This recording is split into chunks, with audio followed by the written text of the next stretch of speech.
10 common home buying myths. Yeah. So these are things I run into all the time.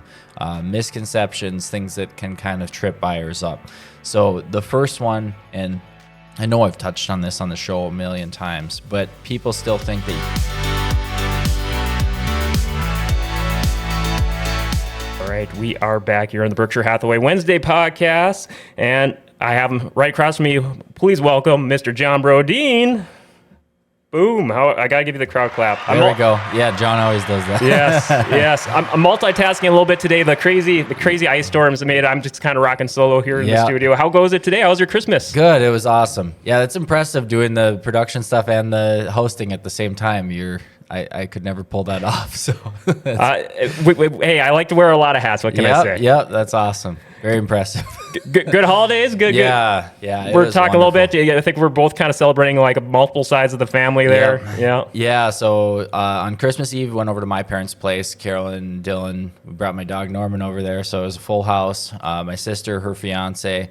And then on Monday, Christmas Day, went over to Carolyn's parents' place in the morning, hung out there. It was really nice because her brother, Ben, is in town for the holidays. So got to hang out with him, her parents. Then so we did gifts in the morning, hung out there all day. And then for dinner, my parents came over there as well. So we got everybody together.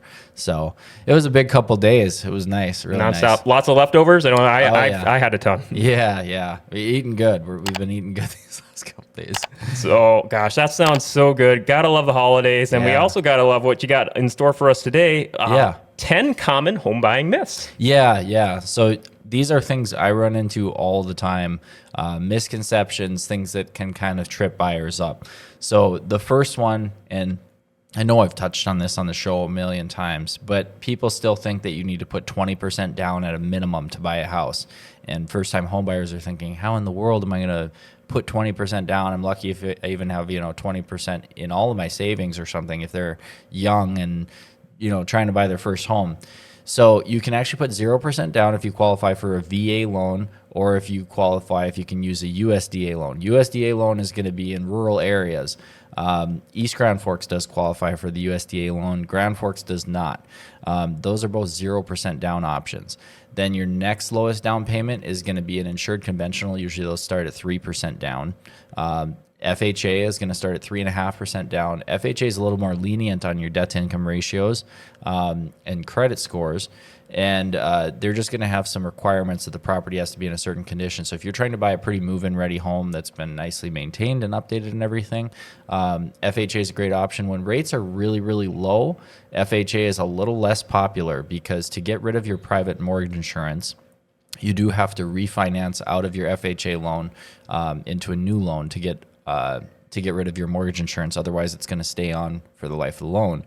An insured conventional, but that's fine in today's environment because chances are you're going to be refinancing when rates come down anyway. When rates are super low, that's something you need to be aware of, though. Then with an insured conventional loan, you can do 3% or 5% down at a minimum. Now, whenever you're putting anything less than 20% down, you're going to have private mortgage insurance. The only exception to that is VA, where you have a funding fee instead of private mortgage insurance, kind of accomplishes the same thing.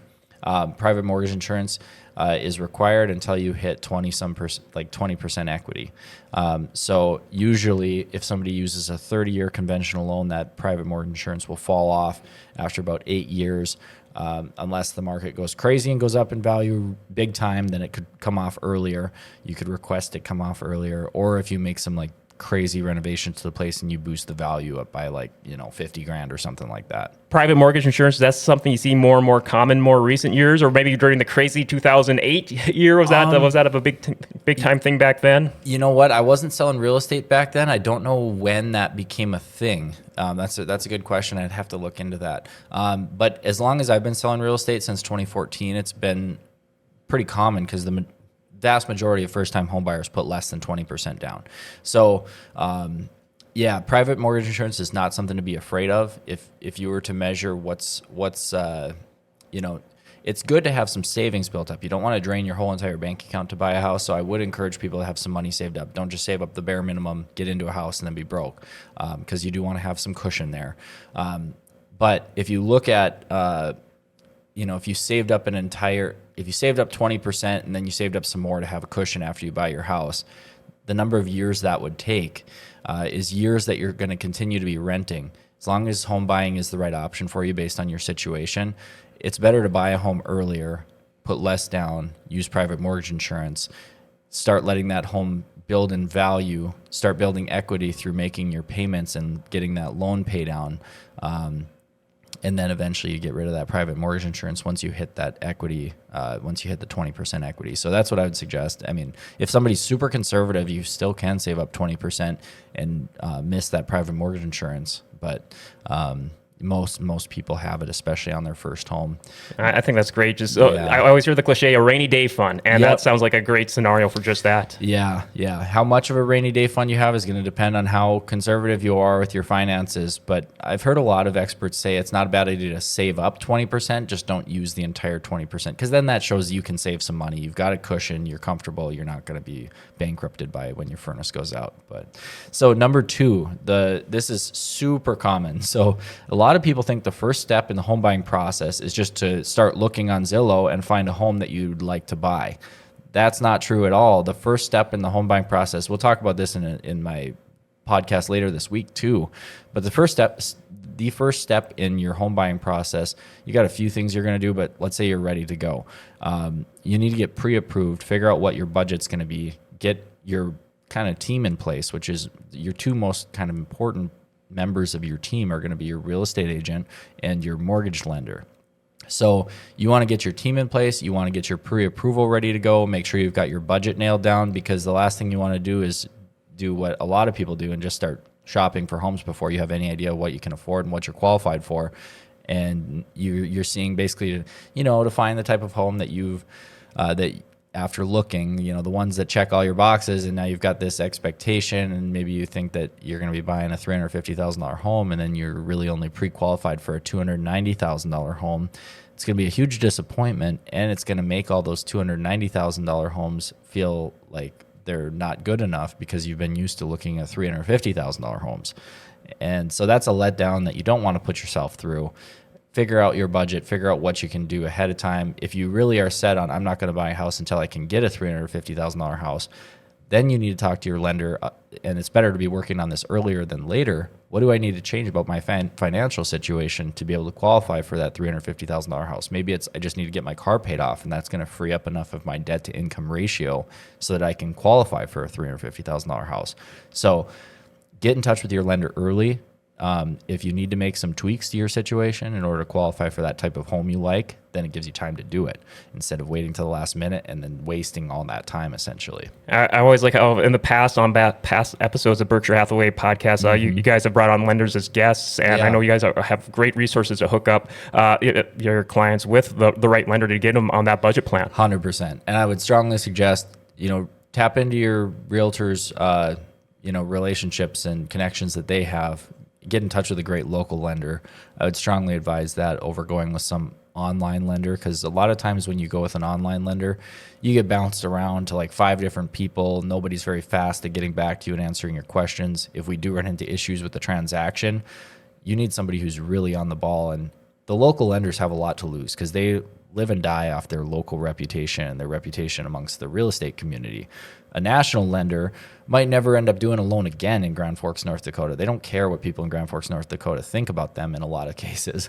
So they're not that motivated to answer the phone and respond to that email really fast and like push stuff through if we're up against a tight deadline. So yeah, that's what I would suggest to the home buyers out there. Local lender all the way. 1,000%. Yeah. Number 3. Another common myth, the only expense when buying a home is the down payment. And we're talking about, at closing, you only need to write a check for that down payment. If you're putting 5% down, that's what you write a check for at closing, then the house is yours. That's not true. You're going to have closing costs. Closing costs are going to be your upfront homeowner's insurance, your property taxes that you're setting aside for the upcoming year. You're going to have your lender origination fee. That's how the mortgage lender who does all that work for you gets compensated for their time. You're going to have your portion of the title fees, which is a little bit That's not a huge amount, but it's some. So somebody should budget for probably about 2% of their total loan amount in closing costs, 2 to 3%, usually closer to 2, on top of their down payment. So if they're planning to put 5% down, they should expect to probably write a check for 7 to 8% of that loan amount. So that brought back memories of when I bought a vehicle, I got a car loan, and I forgot to budget in the title taxes indeed. But thankfully, to what you mentioned earlier, rainy day fund for that. Yeah, and you don't want that to come out of nowhere. So that's another reason that having a realtor on your team from the very beginning, so you know what to expect, it'll help things be a little less stressful. So, okay, number 4. This might sound weird coming from a real estate agent whose job is to sell homes, but buying a home is not always the better financial choice compared to renting. It's really going to depend on your situation. There are many different situations where it's better financially for you to rent rather than own a home. I don't make any money off people renting homes, and I only make money off people buying homes. But there have been times where I've directed clients, I'm like, dude, this is really doesn't make that much sense for you to buy right now. You're kind of hoping to hit a home run here, and you need a lot of things to just go perfectly in order for this to work out. Biggest thing is how long you're going to live in it. If you're only going to be if you know you're going to be leaving Grand Forks in 2 years, I would probably urge somebody to rent because it's so much lower risk. Sure, you could hit a home run, the market could do really well, and you could make a bunch of money.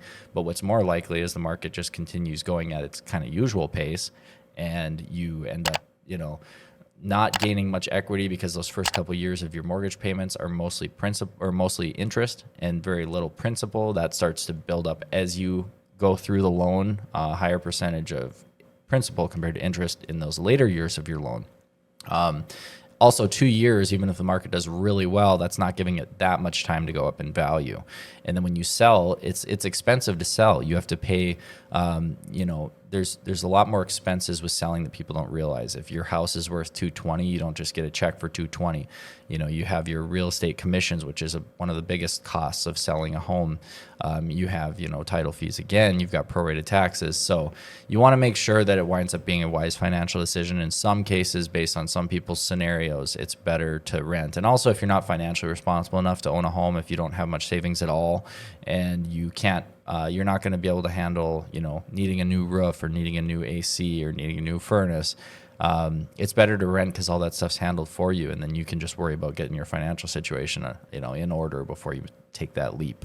So kind of like the early planning stages, and kind of just bring back perfect analogy just for baseball team players working their way up the minor league ranks. Get those training years in. Yeah. Learn to rent. You don't have to worry about big expenses. If the roof goes out, it's your landlord's problem. Use that opportunity to save up some money. Get your financial situation stable before looking to buy a home. So here's another one that I get all the time. Number 5, inspection and appraisal. People use those words interchangeably. That sometimes people think they're the same thing. I'll explain the differences between the two. So appraisal is whenever you're getting a mortgage, it's almost always going to be subject to appraisal. This is something that the lender is going to require. The lender doesn't want to borrow you money to be able to buy a house. You've agreed to pay $300,000 for this house, but it turns out it's only worth $275,000. The lender doesn't want to be borrowing you $300,000 to buy a $275,000 home. They need to make sure it's worth what you've agreed to pay for it. So the primary goal of the appraisal is to make sure that the house is actually worth what you're agreeing to pay for it or more. Then this is what really throws people off. When you've got some government loans like USDA, FHA, and VA, they also have specific condition requirements. The house has to be in a certain condition in order for them to finance it.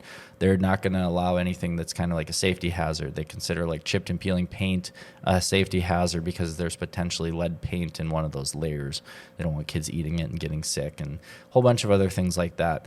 So for those certain loan types, the appraisal also is kind of like an inspection where they're making sure it meets the condition requirements. And this aspect of it, if you're using one of those type of loans, the appraisal is a pass or fail. So not only are they checking out the value, but they're also making sure it passes the condition requirements. If it fails the condition requirements, then you have to come up with a plan on how you're going to get those things fixed, have the appraiser come back out, see that they're fixed, and then be able to close on the house.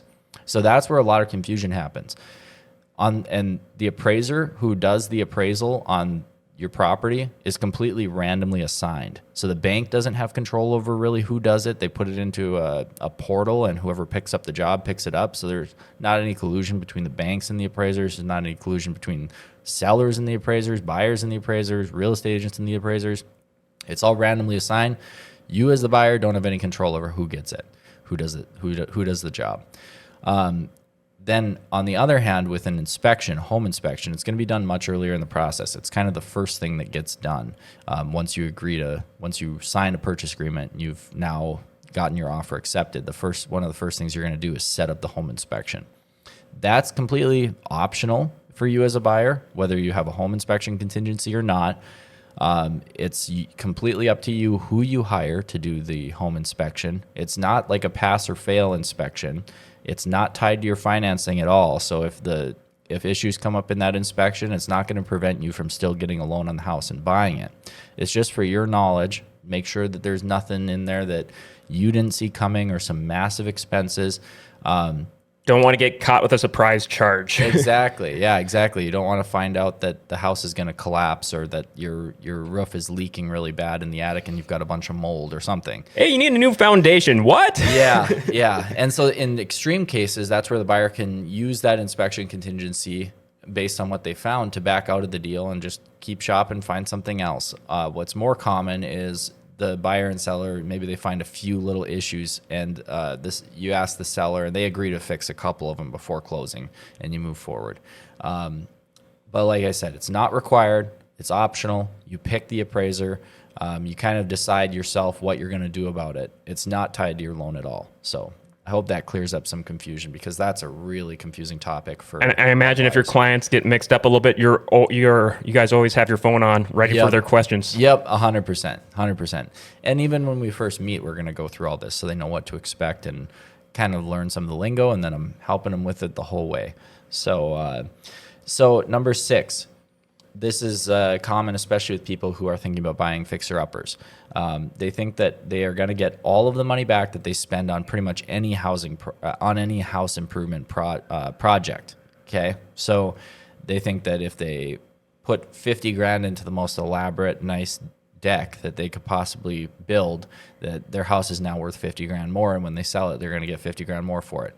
The truth is, the majority of house projects they don't have a one-to-one return. So majority of house projects, maybe you spend, for every dollar spent, you might get 80 cents back. There are a few projects that do yield a positive return, where maybe you spend $1 and you get $1.10 back or something like that. Usually those are the cheaper cosmetic things. The more major, expensive, kind of more necessary things don't yield as good of a return. Like a new roof, new windows, new siding. Those things are very expensive, and it's hard to recoup your money from it. Doesn't mean it's a bad idea to do it, because it preserves the life of your home. You're going to defer, you're going to get rid of a bunch of maintenance issues and all this kind of stuff. But you're not going to expect to put, you put 30 grand worth of new siding on your house. Your house doesn't instantly go up by 30 grand. It may have gone up by 20 grand. So maybe a little bit of a loss in the long run, but probably worth it to get that big sale in the end. Yeah, worth it in the aspect that when you're living in that house, now you don't have to worry about water getting into you had old, if your siding was old and crappy and water could get into it or pests could get into your house, you're going to make up for it with the maintenance headache, and whoever buys it is going to appreciate the new siding. It's going to be a selling point. It's going to get you more money than had you never done it. You just aren't going to recoup 100% of that cost back.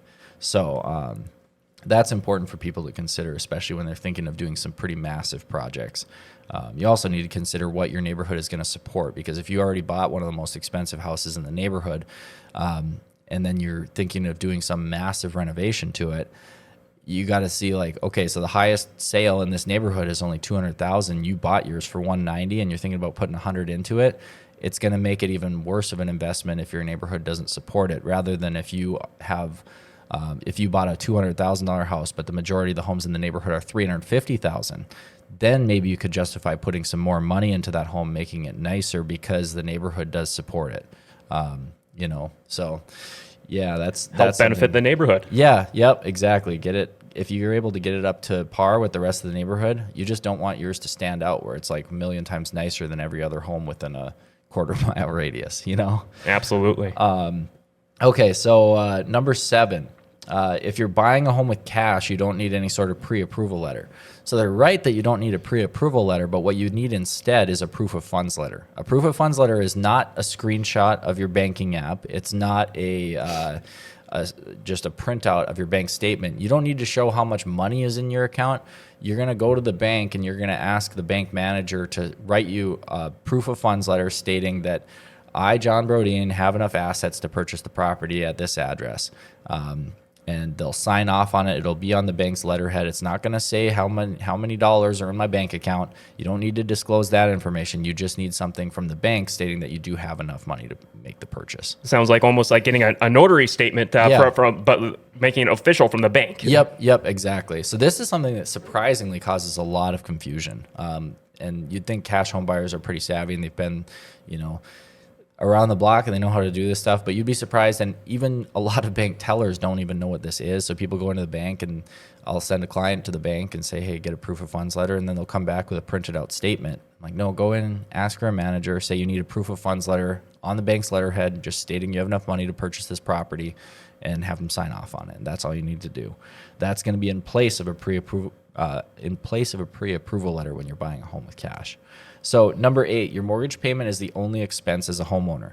And now we're not talking about repairs and maintenance and stuff like this. We're just talking about like your monthly, what your kind of fixed expenses are. You're going to have your mortgage payment, which is made up of your principal and interest. If you buy a home with less than 20% down, you're likely going to have private mortgage insurance as well. And then you're also going to have your taxes and insurance that you typically pay monthly when you have a mortgage. So it's important when you're looking at what your payment's going to be. I remember on Zillow, at least how it used to be, is they would only show you what your payment would be, but they only show the principal and interest. So you need to know the taxes and insurance because you might look and be like, oh, I can buy that nice house and my payment's only $1,900 a month. Yeah, but the taxes and insurance are another $700 a month or whatever, It all adds up. Yeah, yep, exactly. So be realistic. Make sure you factor that in. Number 9 is cheaper to buy a fixer-upper and renovate it. We were just talking about this, how the majority of house projects don't yield a positive return. So buying a fixer-upper and fixing it up isn't always cheaper than buying a house that's already fixed up.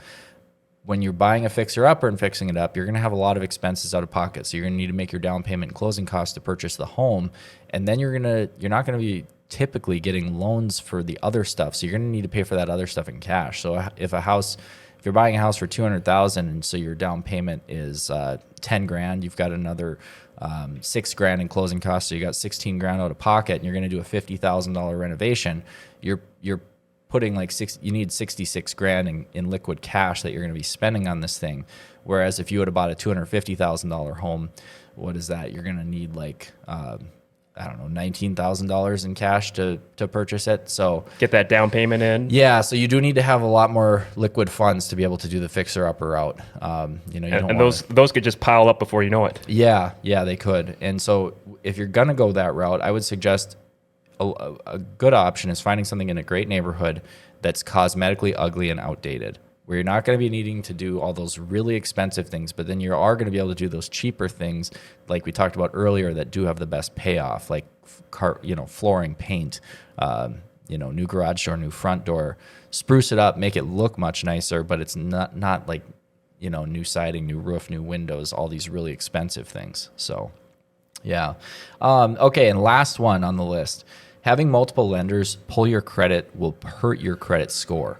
When they factor in your credit score, if you apply for a mortgage with a few different lenders within a 2-week period, they know that you're shopping for a mortgage. So they don't think you're just, haphazardly going out there and trying to pick up as much loans and debt as possible. They know what you're doing. So if you apply with multiple lenders and check their interest rates that they can offer you, just make sure you do it within a 2-week period, and your credit score isn't going to take a bigger hit than it would if you just applied with one lender. So there you go. 10 common home buying myths. Yeah, myths busted now. Oh, gosh, yeah. John, this flew by before I knew it. So if anyone's wondering, what's the best way people can reach out and contact you? Yeah, 701-213-5428 is my cell phone number.